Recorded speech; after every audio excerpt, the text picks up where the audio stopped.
Who's ready to go out the door? You certainly are. I need to give Rex a lift down the stairs, though. Can you be patient for a second? How's that? You want to do that? Oh, Rex. Oh, stop. 57 at 7:51, November 7. We adapt to our injuries. Rex ran right down the stairs. He hasn't done that since he was injured. Still waiting on an orthopedic surgeon for an eval. Come on, Steve. We don't have all day. Are you coming? Let's go. Let's go. So eager to come down the stairs, but now he's hesitant to go outside. If you want to be part of this program and have your name on the marquee, you got to be ready to go. Always got to be ready. Out the door, weather and more. 7 days a week, 365 days a year in the elements. Oh, we're braving it this morning, aren't we? Well, just on the northern edge of a really nice-looking cloud that has raced from New York City to Cape Cod, one of several elements of rain and mixed precipitation this morning. We have warm air advection, that is warm air blowing in at all levels of the atmosphere this morning in southern New England. Looks like some rain very close to Boston, so I'm just missing it. Up in the sky, I love showing this. It's hard to read, but those little arrows are where the wind is coming from, and each little line on the arrow is 10 knots. And then once you see the red triangles at the top, those are 50 knots. So you have two triangles. 50 plus 50 is 100 knots. And it's going over 137 knots up at 30,000 feet this morning. 112 knots. It's 134 miles an hour. The wind up in the sky, double the hurricane force, and then some. So fast-moving systems crossing the country now in 2 to 3 days. We're back in when we're getting those really heavy downpours and day after day of rain. Those systems were taking more than a week to cross the country. So rapid fire changes. Let's see, at one point yesterday, the NAM says I was going to get a third of an inch of rain. Oh, that was off by about a factor of 6.05. But we did get a third of an inch of rain along the south coast from Ralph's Place in southwestern Connecticut to raining still on Cape Cod. But by the time this gets on the internet, that'll be gone. Yeah, so you can almost make out the triple stream with the areas of precipitation north and then look at the satellite image. That's a pretty good looking thunderstorm there just north of New Hampshire. That's a thunder cloud. I don't know how much of a storm it is, but that's the tallest cloud in the northeast, and that's generating convection. And north of that cloud, it's cold enough for a wintry mix this morning. James Cinco, on his way to work, meteorologist in Caribou, Maine, says, well, let's see, we had snow and then sleet on top of that and then freezing rain on top of that. So not dull in New England. A little of everything. Mount Washington got to right at 32 degrees. So Mount Washington was even warm enough for a little rain or freezing rain, but that's going to be getting colder again. So we have a new cold air mass that's going to be rushing in. So this cloud in southern New England is going to give way to sunshine. 65 degrees today away from the south coast. And then the cold air aloft is going to come in with a push of air, and a really interesting cloud should pass us right over at around sunset or a little later. Now, what are you doing this evening? 6:30 p.m. We're hosting Joe Bastardi on the Blue Hill webinar series. He's going to give us his winter outlook forecast for the winter, and it's looking very interesting. He's very dynamic. I'm going to have to try and slow us both down. We're both fast talkers, but it should be really interesting. Go to bluehill.org if you haven't signed up for that already for your winter forecast. Anyhow, that's what we'll be doing this evening, but I always get my cameras going, so I'll always have a time lapse of whatever goes by. The fact that it gets dark now at 5 o'clock is not that fun. So this is shot over the bow number 1 for our boring weather week that was forecast, and I'd say it's never boring.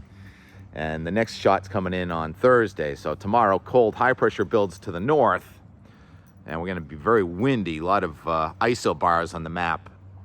Excuse me. That wind from the north brings in the cold air, but it's a high barometer cold. And what that means is it's colder down near the ground than up in the sky. So this next system racing across the nation that gets in here before probably about midnight tomorrow night, Thursday morning, it's going to run into It's going to be warm air running into cold. So initially, maybe cold enough for the first snowflake of the season at my house. I know most of you have already seen a couple of snowflakes. I have not. That would be in the pre-dawn on Thursday. All right, so your green is rain, your blue is snow, your red is freezing rain, and your purple is sleet. So we're going to have that whole shooting match racing through New England on Thursday morning and lingering in northern New England as snow on Thursday afternoon. Not a huge deal, but another disruptor in a supposedly boring weather week that last week I declared every forecast for this week was going to be wrong, and I doubt that those people on the South Coast expected a third of an inch of rain this morning, so you can't even really trust your 6 to 12 hour forecast this week. Should be interesting on Thursday.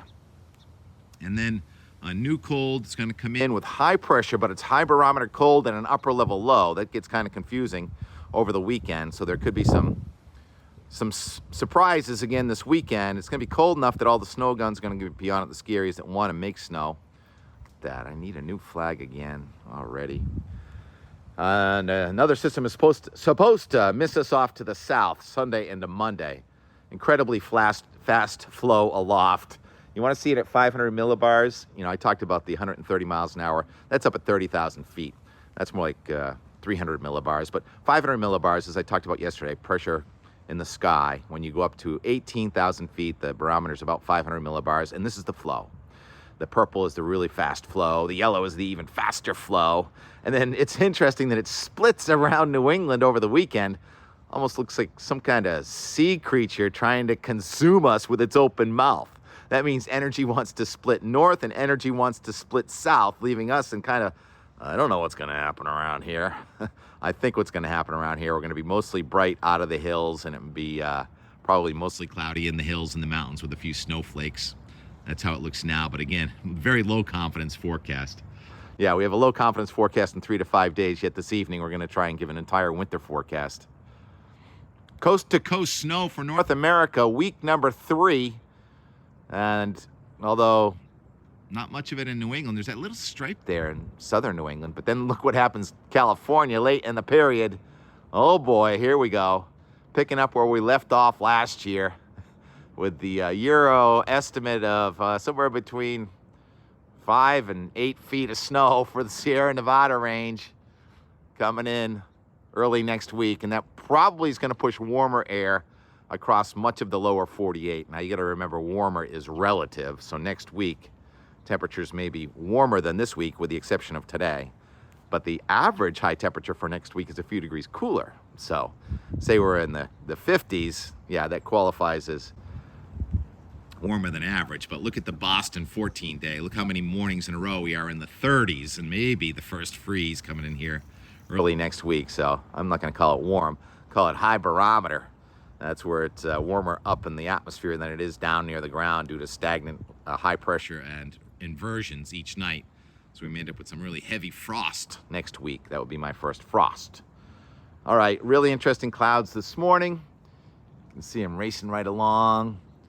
Differential speeds, but all warmth this morning. Turns colder this afternoon, and not a dull cloud day. You may get some bouncy precipitation for a moment as the cold air returns this evening.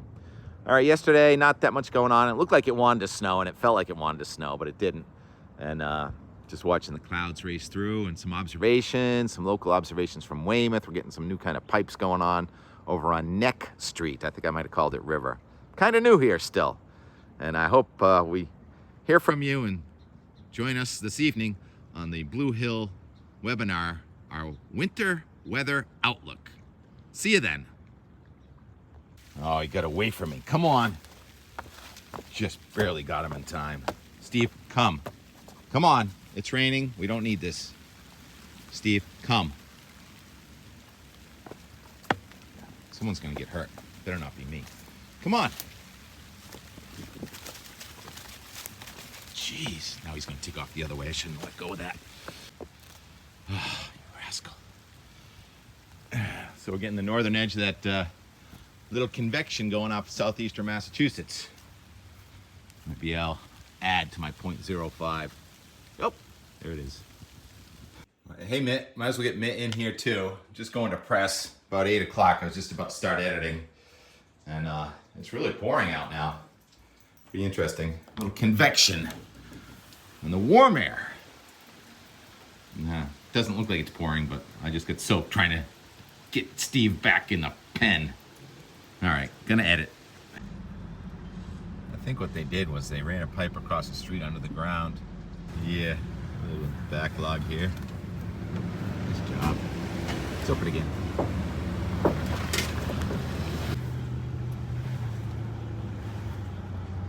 Not sure what's going on. So they're laying a pretty fat pipe above the ground for now. Is it all gonna go below? Is this just temporary? Anybody know the mayor's phone number? Oh wait, I think I do. Don't need to bother him with this.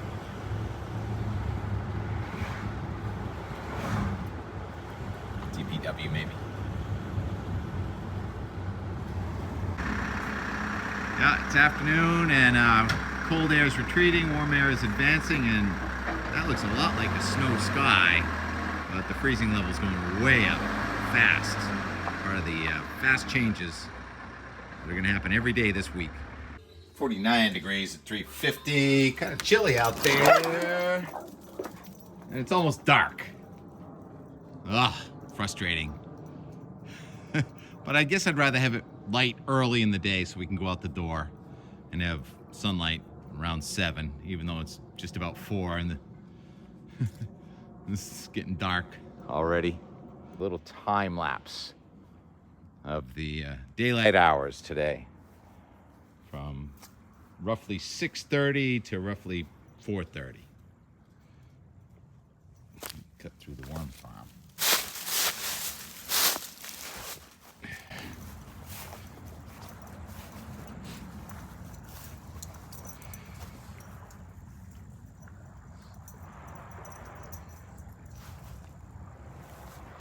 Rex just jumped over and into the worm farm. You're not supposed to be doing that, Rex. Can't resist the smells. You want to see a worm? I bet we can find one pretty short order. One worm. Best I could do today. Trust me, that one represents 1,000. Rex, ready? You see him jump? You're not supposed to be doing that, Rex. Oh, man. I guess dogs just adapt. All right. Steve, we get worms.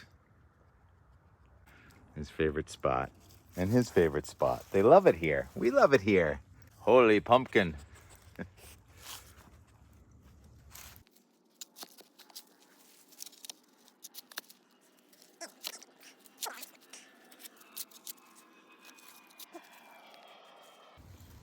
That's what I'm talking about.